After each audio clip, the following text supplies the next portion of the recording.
Magandang gabi po sa inyong lahat. Ayan, magbabalik tayo ulit dito sa ating munting channel guys para mapag-usapan ulit ang coins. At ito po ay ating hilig, mangulikta ng barya. Kaya tayo nandito bibigay ulit ng kanilang mga presyo sa ating mga online selling. Isa naman tayong kolektor. Ayan, hadlikayin natin mangulikta ng barya. Kaya tayo nandito bibigay ulit ng kanilang mga presyo sa ating mga online selling. Ayan, magandang gabi po. Ang pag-usapan natin barya guys, ito po ay barya po. Dalawang klase po. Ayan. Dalawang klase po na 25 centavos po. Year 1960 yan guys at saka year 1962.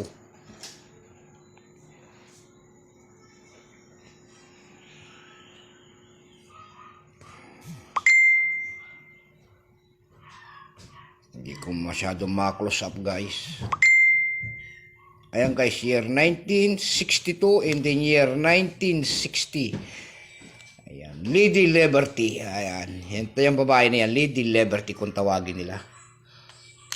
Itong year 1962.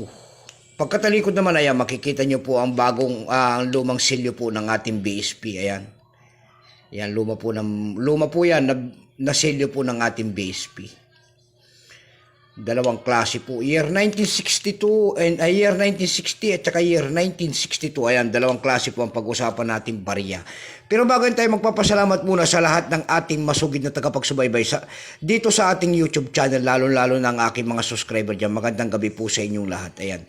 Magandang gabi rin po sa mga nakapalo dyan sa aking FB page. Lahat po ng mga manunood ko dyan ay magandang gabi po. Ayan, keep safe po and God bless. Ayan, nalilito na.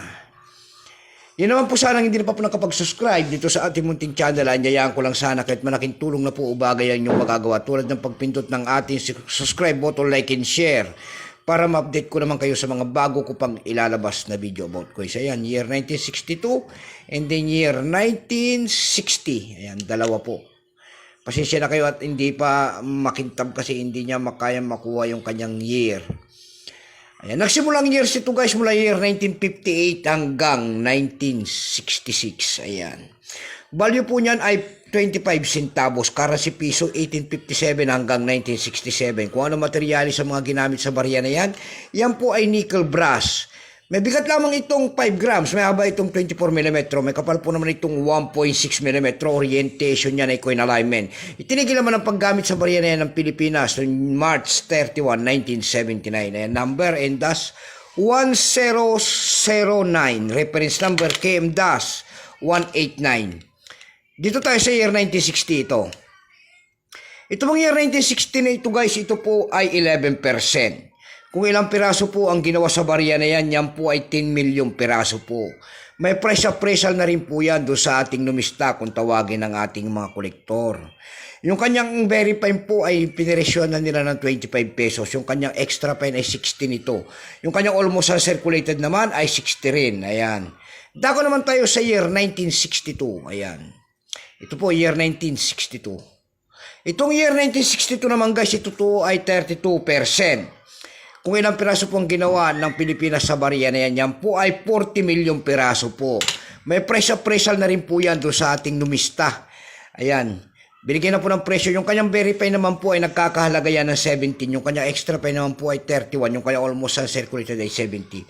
Dako tayo sa kanyang mga presyo. Ito year 1960. Unahin natin. Ito pong year 1960 guys, doon sa ating ab.com. Ayan. Itong year 1960 si ab.com guys, meron tayo nakapaskil doon, nagbebenta nito ng rare coins daw, $36. Ayan. Year 1960 ito. Ayan. Meron naman tayo nakita doon na nagbebenta nito ng $14.99. Yung pinakamababa po na bintahan doon ng year 1960 na ito, ito po ay $6.43 na.